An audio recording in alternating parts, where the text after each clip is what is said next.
Hello everyone. Daily current affair series में आज हम लोग देखेंगे 25 से 27 नवंबर 2024 के करंट अफेयर्स। तो आते हैं आज के पहले करंट अफेयर पे। हाल ही में किस देश ने स्टूडेंट डायरेक्ट स्ट्रीम वीज़ा कार्यक्रम को निलंबित करने की घोषणा की है? मैं यहाँ पे ऑप्शन नहीं पढ़ूंगा, सीधे आंसर बताते हुए चलूँगा। तो ऑप्शन है आपका यहाँ पे सही आंसर होगा कनाडा।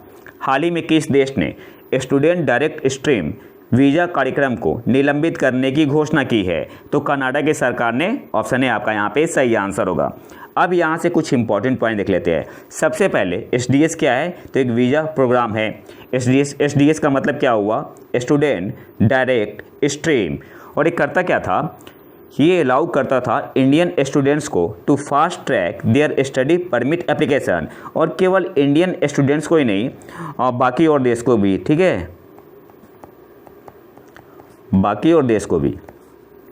इसके अलावा जो आपका एसडीएस वीज़ा प्रोग्राम है, ये आपका लॉन्च कब हुआ था? 2018 में। लेकिन इतना आसान भी नहीं था। जो एसडीएस वीज़ा कार्यक्रम है, इसमें 1 साल का एडवांस फी जमा करना होता था। इसके अलावा $20,635 का प्रूफ ऑफ फंड दिखाना होता था। तो इतना इजी भी नहीं था।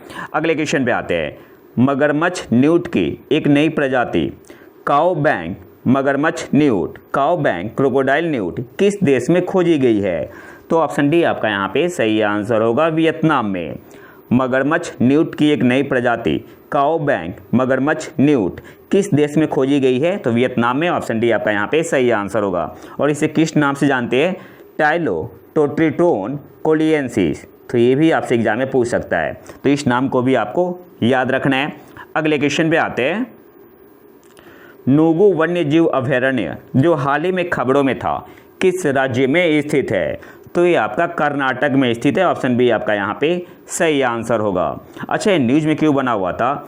तो एनटीसीए ने कहा था कि जो आपका नूगु वाइल्ड लाइफ सेंचुरी है, इसको नोटिफाई किया था as core and critical area of Bandipur tiger reserve, और ये अभी तक इम्प्लीमेंट नहीं हुआ है, इसलिए आपका एक करंट अफेयर में बना हुआ है। तो नूगु वन्य जीव अभयारण्य जो हाल ही में खबरों में था, किस राज्य में स्थित है? तो कर्नाटक में। और कर्नाटक के मैसूर जिले में बांदीपुर राष्ट्रीय उद्यान के उत्तर में स्थित है। तो एक की पॉइंट है, जो नूगु वन्य जीव अभयारण्य है, यह कर्नाटक के मैसूर जिले में बांदीपुर राष्ट्रीय उद्यान के उत्तर में स्थित है।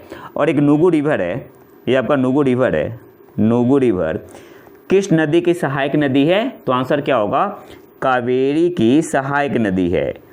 कावेरी की सहायक नदी है, ये आपको याद रखना है। अगले क्वेश्चन पे आते हैं। हाल के अमेरिकी राष्ट्रपति चुनाव ने किस देश के 4वीं आंदोलन में महत्वपूर्ण रुचि जगाई है? यह आंदोलन महिलाओं को डेटिंग, सेक्स, विवाह और प्रसव से दूर रहने की वकालत करता है। तो ऑप्शन है आपका यहाँ पे सही आंसर होगा दक्षिण कोरिया। जो आपका 4वीं मूवमेंट है, साउथ कोरिया का है। ऑप्शन है आपका यहाँ पे सही आंसर होगा। और ये आपका स्टार्ट कब हुआ था? तो स्टार्टेड इन 2018 में शुरू हुआ था आपका, स्टार्टेड इन 2018। अब यहाँ से कुछ इंपॉर्टेंट पॉइंट देख लेते हैं। जो हाल ही में अमेरिकी राष्ट्रपति का चुनाव हुआ था, ट्रम्प जीते, तो इस आंदोलन ने मासिव सर्ज लिया, ठीक है, मतलब इस आंदोलन में काफ़ी उछाल आया ट्रम्प के जीतने के बाद। और 4B का मतलब क्या हुआ? बी होन, इसका मतलब नो मैरिज। इसके अलावा बिचुल्सन, इसका मतलब नो चाइल्ड बर्थ। बियोने, नो डेटिंग। और बिसे केसु मतलब नो सेक्स। तो इस पॉइंट को आपको याद रखना है। अगले क्वेश्चन पे आते हैं। ग्लोबल फ्रेट समिट 2024 का मेजबान कौन सा शहर है? तो आपका दुबई है। ऑप्शन सी आपका यहाँ पे सही आंसर होगा। ग्लोबल फ्रेट समिट 2024 का मेजबान कौन सा शहर है? दुबई। अब यहाँ से कुछ इंपॉर्टेंट पॉइंट देख लेते हैं। जो आपका ग्लोबल फ्रेट समिट 2024 हुआ, कहाँ पे हुआ? दुबई में हुआ। कौन सा एडिशन था? ये आपका तीसरा एडिशन था, 3rd एडिशन था। कब से शुरू है ये आपका? तो 2022 से शुरू है, और इस बार इसका तीसरा एडिशन था। कितने दिन का इवेंट था? तो 3 डे इवेंट था। 3 डे इवेंट था। किसने होस्ट किया? डीपी वर्ल्ड ने इसे होस्ट किया। इसके अलावा इस साल की थीम क्या थी? ग्लोबल फ्रेट समिट 2024 की थीम क्या थी? Acting today to reach the opportunities of tomorrow. Theme क्या थी? इंपॉर्टेंट है थीम, वैसे इंपॉर्टेंट तो सारे हैं। थीम क्या थी? Acting today to reach the opportunities of tomorrow. इसके अलावा इसमें पार्टिसिपेट किया भारत की तरफ से Wipro, tech Mahindra, SRM tech, इसके अलावा बहुत सारे कॉरपोरेशन और एंटरप्रेन्योर ने इसमें पार्टिसिपेट किया। Cricket icon Sachin Tendulkar, Bollywood superstar Shahrukh Khan और ग्रामीण कैपिटल इंडिया सीईओ रॉयस्टोन ब्रगंजा, इन्होंने भी पार्टिसिपेट किया पैनल डिस्कशन में। तो ये नाम आपको याद रखना है, स्पेशली सचिन तेंदुलकर और शाहरुख खान ने भी इसमें जो पैनल डिस्कशन हुआ था इसमें पार्टिसिपेट किया था, जो 3 डेज समिट था। अगले क्वेश्चन पे आते हैं। हाल ही में किस राज्य सरकार ने इलेक्ट्रिक वाहनों के लिए सड़क और पंजीकरण करों पर 100% छूट की घोषणा की है? तो तेलंगाना की सरकार ने, ऑप्शन है आपका यहाँ पे सही आंसर होगा। हाल ही में किस राज्य सरकार ने इलेक्ट्रिक वाहनों के लिए सड़क और पंजीकरण करों पर 100% छूट की घोषणा की है? तो तेलंगाना, ऑप्शन है आपका यहाँ पे सही आंसर होगा। अब यहाँ से कुछ इंपॉर्टेंट पॉइंट देख लेते हैं। अच्छा, ये जो छूट मिला है कितने साल के लिए? 2 साल के लिए। कब तक? 31 दिसंबर 2026 तक। अच्छा, कौन कौन बेनिफिट लेगा इस पॉलिसी से? तो 2 wheelers and 4 wheelers covering both private and commercial vehicle, 3 wheelers include auto rickshaw and goods carriers, फिर electric buses, special provision for public and private sector buses, और electric light goods carrier include 3 wheeler goods vehicle, इसके अलावा electric tractors and similar vehicles. तो key point है, आजकल statement based question पूछता है current affair में, तो ये आपको पता होना चाहिए एक एक पॉइंट। अगले क्वेश्चन पे आते हैं। अंतर्राष्ट्रीय विज्ञान और शांति सप्ताह हर साल कब से कब तक होता है? तो यहाँ से आपको ये एक पॉइंट याद रखना है, जिस वीक में 11 नवंबर आता है तो उसी वीक में क्या मनाते हैं? अंतर्राष्ट्रीय विज्ञान और शांति सप्ताह। तो यहाँ पे सही आंसर क्या होगा? 9 से 15 नवंबर, ऑप्शन बी आपका यहाँ पे सही आंसर होगा। अंतर्राष्ट्रीय विज्ञान और शांति सप्ताह, international week of science and peace, तो 2024 में कब से कब तक मना? 9 से 15 नवंबर, ऑप्शन बी आपका यहाँ पे सही आंसर होगा। अच्छा, इसका एम क्या है? To promote the role of science in peace and development. इसके अलावा world science day for peace and development कब मनाते हैं? ये तो बात हो गई थी आपकी international week of science and peace की। और world science day for peace and development कब मनाते हैं? 10 नवंबर को। और 2024 की थीम क्या थी? Why science matters, engaging minds and empowering future. तो ये इंपॉर्टेंट है, थीम आपको पता होना चाहिए। अगले क्वेश्चन पे आते हैं। भारत के नए नियंत्रक एवं महालेखा परीक्षक कैग के रूप में किसे नियुक्त किया गया है? तो के संजय मूर्ति, ऑप्शन डी आपका यहाँ पे सही आंसर होगा। अच्छा, कैग कौन से आर्टिकल में आता है?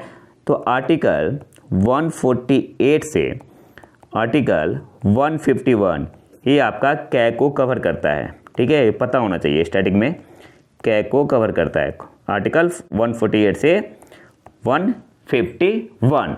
अगले क्वेश्चन पे आते हैं। विश्व टीकाकरण दिवस, वर्ल्ड इम्यूनाइजेशन डे प्रतिवर्ष मनाया जाता है, तो कब मनाते हैं? 10 नवंबर को, ऑप्शन ए आपका यहाँ पे सही आंसर होगा। विश्व टीकाकरण दिवस कब मनाते हैं? 10 नवंबर को। इसके अलावा वर्ल्ड इम्यूनाइजेशन वीक कब मनाते हैं?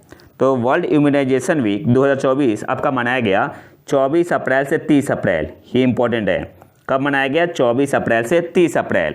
और थीम क्या थी 2024 की? Humanly possible saving lifes through immunisation. तो ये इंपॉर्टेंट है, ये थीम आपको पता होना चाहिए। जो वर्ल्ड इम्यूनाइजेशन वीक 2024 हुआ 24 अप्रैल से 30 अप्रैल, तो इसका थीम भी आपको पता होना चाहिए। अगले क्वेश्चन पे आते हैं। भारत का 56वां टाइगर रिजर्व कौन सा है? तो ऑप्शन सी आपका यहाँ पे सही आंसर होगा, गुरु घासीदास तमोर पिंगला टाइगर रिजर्व। कौन से स्टेट में है आपका? ये छत्तीसगढ़ में है। कौन से स्टेट में है? छत्तीसगढ़ में। और छत्तीसगढ़ का 4था टाइगर रिजर्व है, ये भी आपको पता होना चाहिए। भारत का 56वां टाइगर रिजर्व कौन सा है? गुरु घासीदास तमोर पिंगला टाइगर रिजर्व। अब यहाँ से इंपॉर्टेंट पॉइंट देख लेते हैं। सबसे पहले ये आपका छत्तीसगढ़ का 4था टाइगर रिजर्व है और पूरे देश का 56वां टाइगर रिजर्व है। तो छत्तीसगढ़ में बाकी 3 कौन से हैं? अचानकमार, इंद्रावती एंड उदांती सीता नदी। ये 3 टाइगर रिजर्व पहले से थे। चौथा कौन सा बना है छत्तीसगढ़ में? गुरु घासीदास तमोर पिंगला टाइगर रिजर्व। ये तो 56वां था, 57वां भी बन जाए, 57 भी बन चुका है। तो 57 टाइगर रिजर्व कौन सा है? भारत का 57वां टाइगर रिजर्व कौन सा है? तो मध्य प्रदेश का है रत्तापानी वाइल्ड लाइफ सेंचुरी। ये इंपॉर्टेंट है, ठीक है। तो अभी करंट में 57 टाइगर रिजर्व है और 58 भी जल्दी ही बनेगा। ये मैंने लिया है NTCA के ऑफिशियल साइट से।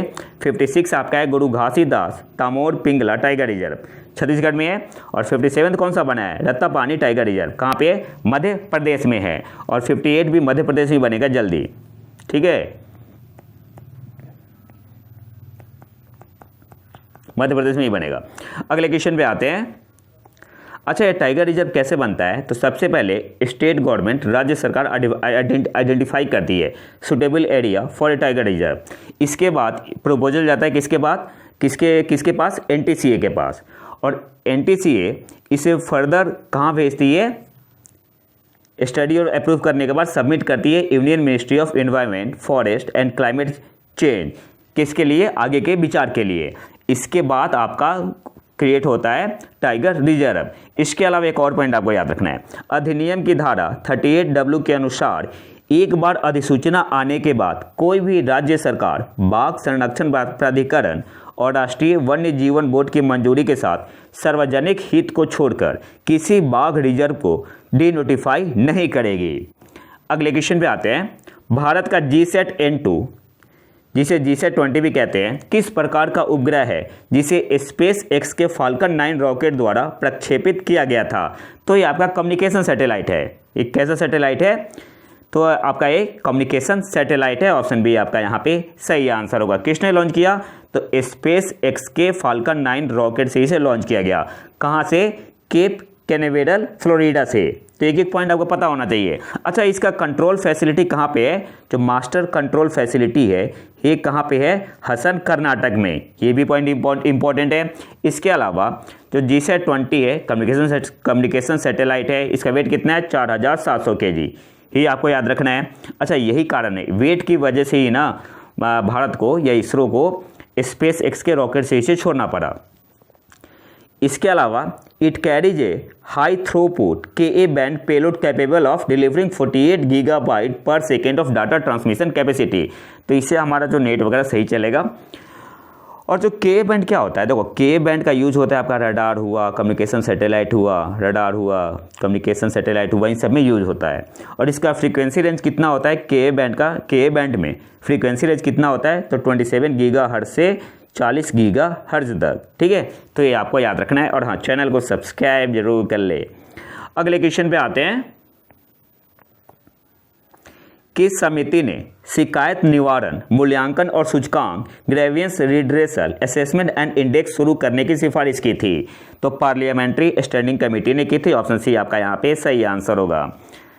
इसके अलावा ये आपका न्यूज में क्यों बना हुआ है? तो हाल ही में आपका grievance redressal assessment and index जारी हुआ, इसलिए आपका एक करंट अफेयर में बना हुआ है। और जो पहला एडिशन था GRAI का, तो देखो ये भी आपको पता होना चाहिए कि GRAI का मतलब क्या हुआ? Grievance redressal assessment and index. और जो फर्स्ट एडिशन था GRAI का कब रिलीज हुआ था? 2024। कब रिलीज हुआ था?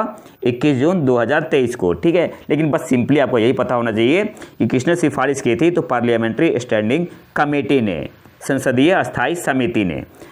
और इसमें जो इंडेक्स है किस पे बेस्ड है? तो 4 डायमेंशन एंड 11 इंडिकेटर्स। इसके अलावा कुछ ज़्यादा इंपॉर्टेंट है नहीं। अगले क्वेश्चन पे आते हैं। 19वां G20 नेताओं का शिखर सम्मेलन कहाँ आयोजित किया गया था? तो Rio de Janeiro. Option B आपका यहाँ पे सही आंसर होगा। कहाँ पे है? ब्राज़ील में, ठीक है। 19वां G20 नेताओं का शिखर सम्मेलन कहाँ आयोजित किया गया था? रियो डी जेनेरियो में। अब यहाँ से कुछ इंपॉर्टेंट पॉइंट देख लेते हैं।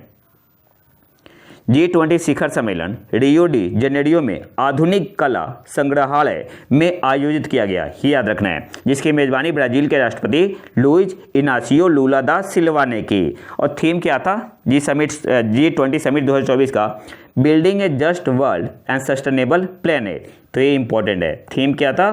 Building A just world and A sustainable planet. और जो प्राइम मिनिस्टर है हमारे मोदी जी की बात हो रही है यहाँ पे, नरेंद्र मोदी जी की बात हो रही है। इन्होंने एड्रेस किया G20 सेशन को कौन से इशू पे? ये एग्जाम पूछ सकता है। तो on social inclusion and the fight against hunger and poverty. Prime minister addresses G20 session on which topic, तो social inclusion and the fight against hunger and poverty, ये इंपॉर्टेंट है। अगले क्वेश्चन पे आते हैं, किस राज्य सरकार ने एक अभूतपूर्व ब्याज सहायता योजना, इंग्लिश में क्या बोलेंगे इसे, इंटरेस्ट सबवेंशन स्कीम शुरू की है। यह पहल किसानों को वित्तीय पहुंच को बढ़ाकर उनका समर्थन करने के लिए बनाई गई है। तो राजस्थान की सरकार ने, ऑप्शन है आपका यहाँ पे सही आंसर होगा। अब यहाँ पे इंपॉर्टेंट पॉइंट क्या है, इसमें क्या है, तो जो किसान है उनको 7% इंटरेस्ट सब्सिडी मिलेगा किस पे, एग्रीकल्चरल लोन पे। और अगर लोन आपका नॉन एग्रीकल्चरल लोन है तो कितना मिलेगा, 5%। ठीक है, ये याद रखना है। एग्रीकल्चर लोन पे कितना है इंटरेस्ट सब्सिडी, अगर आप समय पे रीपेमेंट करोगे तब, ठीक है, ये याद रखना है। अगर आप समय पे रीपेमेंट करोगे तो एग्रीकल्चरल लोन पे 7% का आपका इंटरेस्ट सब्सिडी है और नॉन एग्रीकल्चरल लोन पे कितना है, 5% का। और ये इंपॉर्टेंट है, इसको मैंने टेलीग्राम क्विज में भी करवाया हुआ है। अगले क्वेश्चन पे आते हैं, हाल ही में किस देश ने नए संविधान को मंजूरी दी है, तो गैबोन, ऑप्शन डी आपका यहाँ पे सही आंसर होगा। इसके अलावा कुछ इंपॉर्टेंट नहीं है यहाँ पे। अगले क्वेश्चन पे आते हैं, पूर्वी समुद्री गलियारा ईस्टर्न मैरीटाइम कॉरिडोर भारत और रूस के किन दो शहरों को जोड़ता है। तो सबसे पहले तो आपको एक पॉइंट याद रखना है, EMC eastern maritime corridor. EMC का मतलब क्या होता है, ईस्टर्न मैरीटाइम कॉरिडोर भारत और रूस के किन दो शहरों को जोड़ता है, तो चेन्नई और व्लादिवोस्तोक को। ऑप्शन सी आपका यहाँ पे सही आंसर होगा। अब यहाँ से हम लोग इंपॉर्टेंट पॉइंट देखते हैं। अच्छा, न्यूज़ में क्यों है, तो जो आपका Chennai Vladivostok eastern maritime corridor है, ये आपका ऑपरेशनल हो चुका है, मतलब शुरू हो चुका है, और ये कैरी करेगा ऑयल, फूड एंड मशीन। इस पॉइंट को भी आपको याद रखना है। इसके अलावा जो है आपका एक कॉरिडोर है, गलियारा है, ये कौन से सी को पास करेगा, तो जो गलियारा जापान सी, पूर्वी चीन सागर, दक्षिण चीन सागर और मलाक्का स्ट्रेट या मलाक्का जल डमरू मध्य से होकर बंगाल की खाड़ी तक पहुंचेगा और फिर अंडमान और निकोबार द्वीप समूह से होते हुए चेन्नई तक पहुंचेगा। और इसका फ़ायदा क्या है, तो खर्चा काफ़ी कम होगा। क्यों, इससे कार्गो पारगमन का समय 16 दिन और दूरी 40% कम हो जाती है, तो फ़ायदा है। इसके अलावा एक और पॉइंट है, जो आपका मलाक्का स्ट्रेट है, मलाक्का स्ट्रेट जो है ये किसे कनेक्ट करता है, मलाक्का स्ट्रेट, तो अंडमान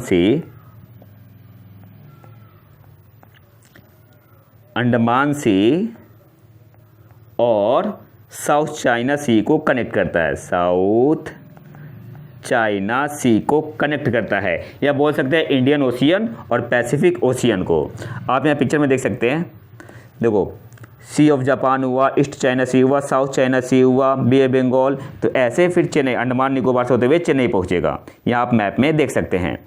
अगले क्वेश्चन पे आते हैं, वैश्विक मृदा सम्मेलन ग्लोबल सॉइल कॉन्फ्रेंस 2024 कहाँ आयोजित किया गया था, तो नई दिल्ली में। ऑप्शन बी आपका यहाँ पे सही आंसर होगा।